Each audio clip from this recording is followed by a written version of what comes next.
Hello बच्चों, आप सभी का स्वागत है आपका अपने क्लास स्टडी फॉर पर्पस में।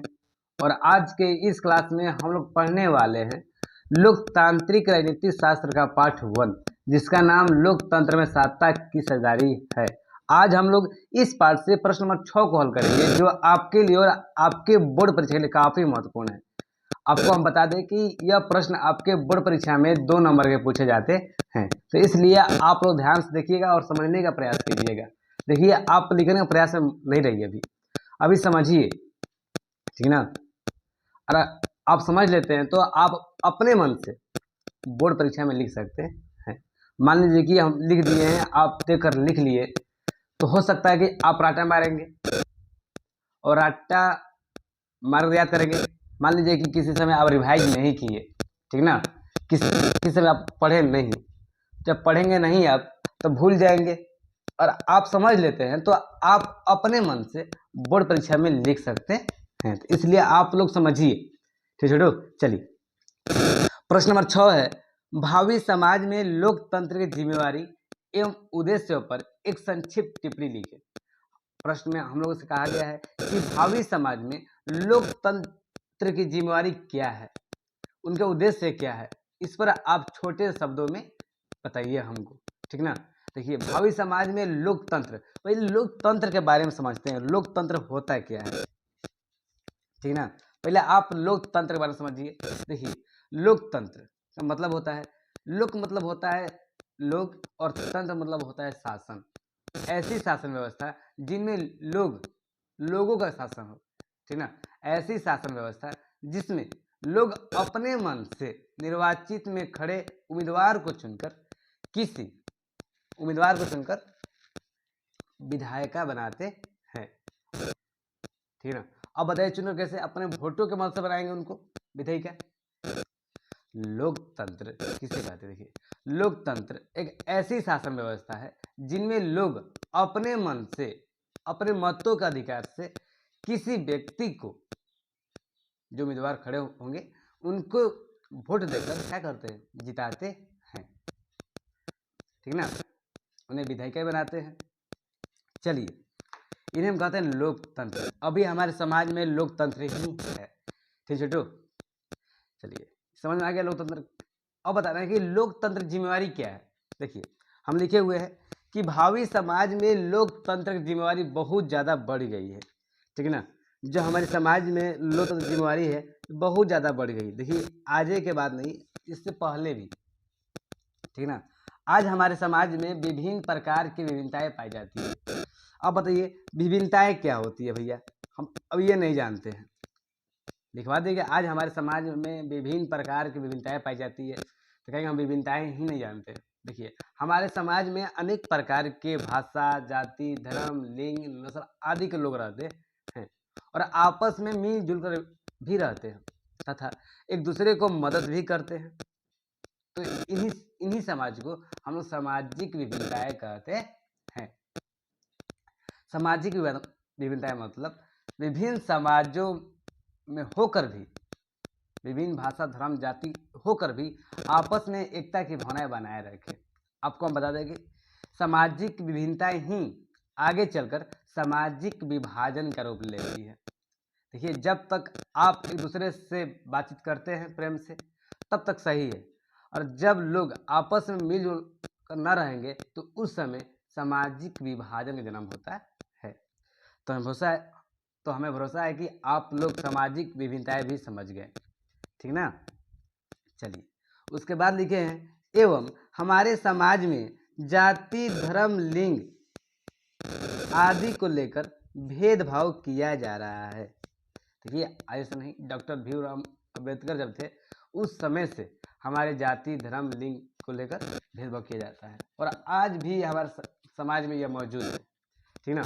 आपको हम थोड़ा सा क्लिप दिखाएंगे, आप उस क्लिप से समझ सकते हैं कि हमारे समाज में किस प्रकार से जाति, धर्म के लिए भेदभाव किया जा रहा है, ठीक ना।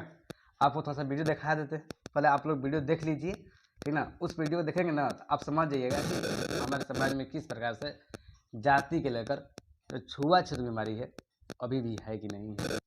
मान लीजिए कि जातीय प्रावधान होने के कारण भी आज हमारे जो समाज में छुआछूत विद्यमान है वो किस प्रकार से, पहले आप इस वीडियो को देखिए।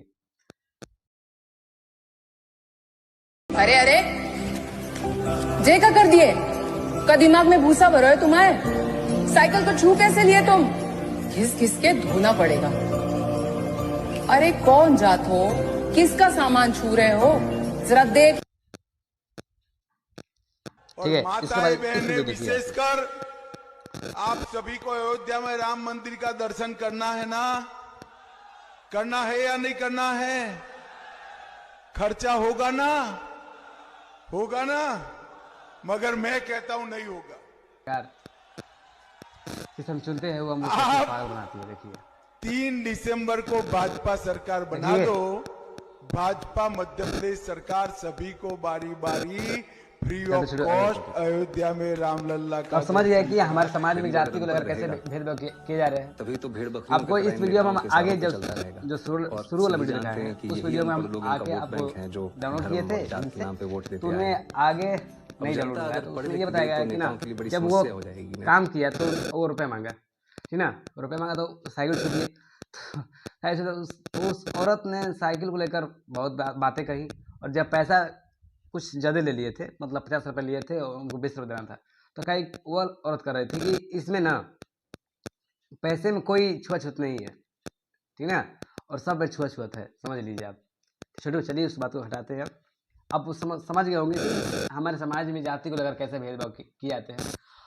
आप लोग कई रीलों में देखे भी होंगे, ठीक है ना, पहले दलितों को भी। चलिए उसके बाद लिखे हैं लोकतंत्र सरकार की जिम्मेवारी। दिख रहा है आप लोग को?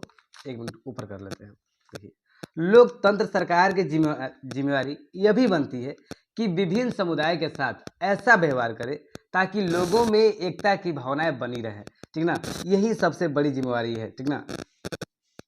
जो लोकतंत्रीय सरकार है हमारी, उनको विभिन्न समुदाय के साथ ऐसा व्यवहार करना चाहिए, मतलब ऐसा रहना चाहिए, ऐसी बातें करनी चाहिए जिनमें सभी को क्या हो, मतलब सभी को अच्छा लगे, सभी लोग एकता की भावना बनाए रखें। पर हमारी जो लोकतंत्री सरकार है वो धर्म को लेकर बातें खड़ी कर देती है। कभी कभी जब चुनाव आता है तो गरीब लोगों को मदद करते हैं, ठीक ना, मदद करते हैं, उसके बाद फोटो खिंचवाते हैं। आपके इस बातों पर भी क्लिप दिखाएंगे, ठीक ना, क्लिप देखिएगा आप लोग। देखिए, हमारे समाज पहले जो हमारी सरकार है लोकतंत्री सरकार, जब चुनाव आता है ना तो लोगों के पास, जो गरीब दुखिया लोग होते हैं तो उनके पास जाते हैं, फोटो खिंचवाते हैं, ठीक ना, राम राम के नाम पर अपना वोट मांगते हैं। और जिन हाथों से उनको छूते हैं ना, उन्हीं हाथों को मतलब बोतल पानी से धोते हैं, बोतल उसी आदमी के सामने फेंक देते हैं। पहले आप इस क्लिप को देख लीजिए, इस वीडियो को देख लीजिए, उसके बाद हमसे कहिएगा कि धर्म के नाम पर हमारी लोकतंत्री सरकार किस प्रकार से व्यवहार करती है। आपको 2 क्लिप दिखाएंगे, ठीक है, समझ देखिए, वीडियो देखिए, पहले वीडियो को।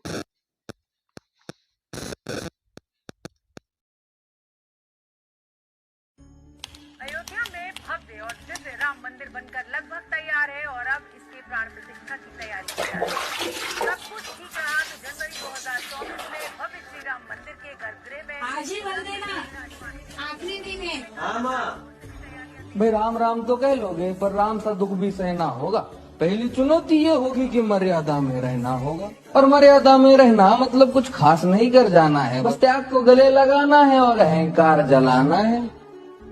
अब अपने राम लला के खातिर इतना ना कर पाओगे, और शबरी का झूठा खाओगे तो पुरुषोत्तम कहलाओगे।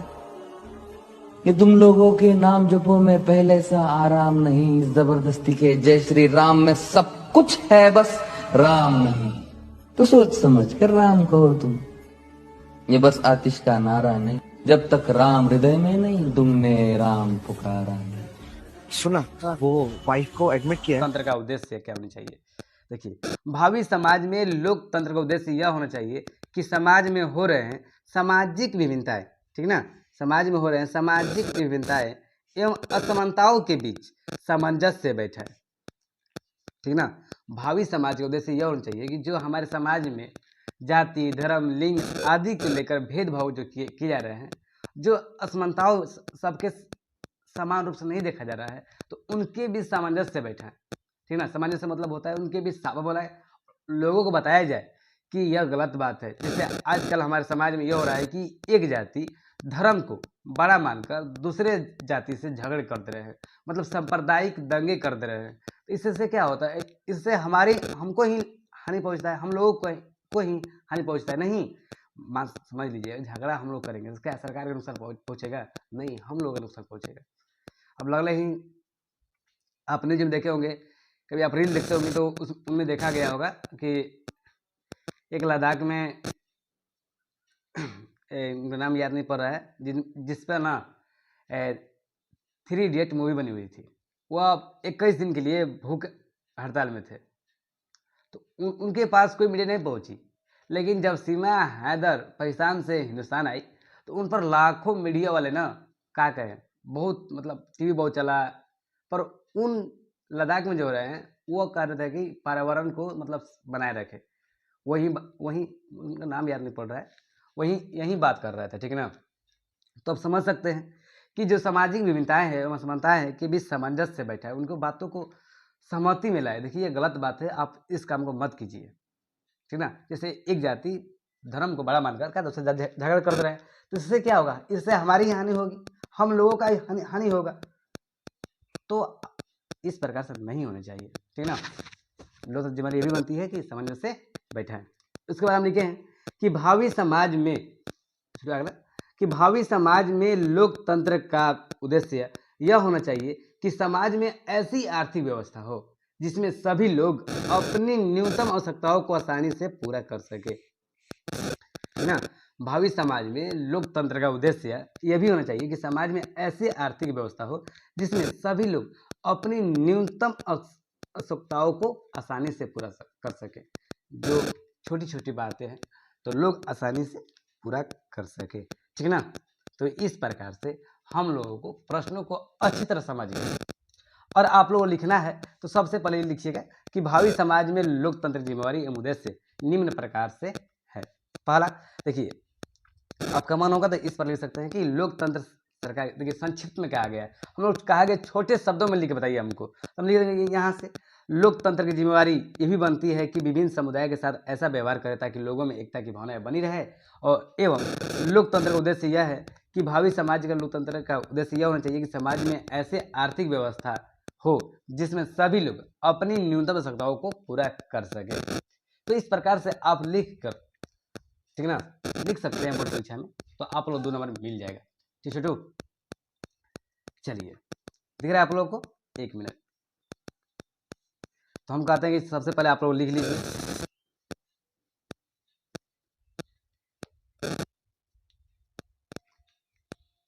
चलिए इसको भी लिख लीजिए।